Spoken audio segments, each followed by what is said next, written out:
¿Qué tal, queridos amigos? Yo soy el Padre José Luis González Santos Coy y en este domingo celebramos la Jornada Mundial del Enfermo, en donde se nos invita a que nos sensibilicemos de que hay muchos hermanos nuestros que sufren y que para ellos nosotros debemos ser ese rostro de Cristo, pero también en ellos debemos reconocer el rostro de Cristo que sufre. Hoy escuchamos en el Evangelio aquel encuentro del leproso con Jesús, en el cual sabemos que el leproso le pide a Jesús: si tú quieres, puedes curarme.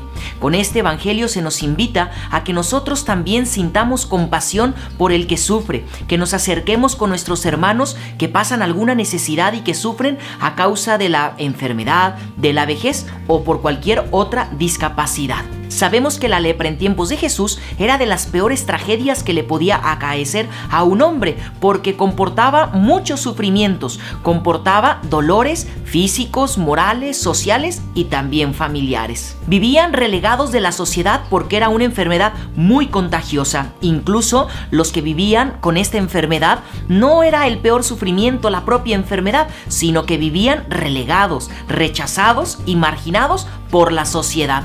Vivían con un sentimiento de soledad y rechazo. Sabemos que para Jesús no hay acepción de personas, no hay diferencia entre la raza, entre el color, mucho menos no hay distinción en la condición social. Para Jesús todos somos importantes y vemos a este Jesús amoroso que se acerca al leproso, lo toca. Jesús no tiene miedo a quedar contagiado, Jesús no tiene miedo a tocar a aquella humanidad herida y lastimada. Y muchas veces nosotros sentimos como ese rechazo, sentimos a lo mejor esa barrera.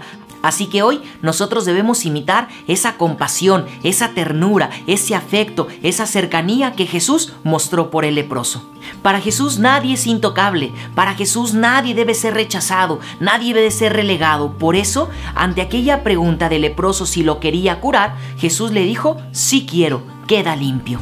Tres aspectos que podemos destacar de aquel leproso son la fe, la valentía y la humildad con la cual se acerca delante del Señor Jesús, porque escuchamos en el Evangelio que aquel leproso se acercó con Jesús, se arrodilló y fue después cuando le pidió la sanación. Muchas veces esto es para nosotros una confrontación muy fuerte, porque en ocasiones sí, claro, nos acercamos con Jesús, pero no nos acercamos de una manera humilde. Nos acercamos con Jesús pidiéndole, exigiéndole y queriendo dar muy poco de nuestra parte.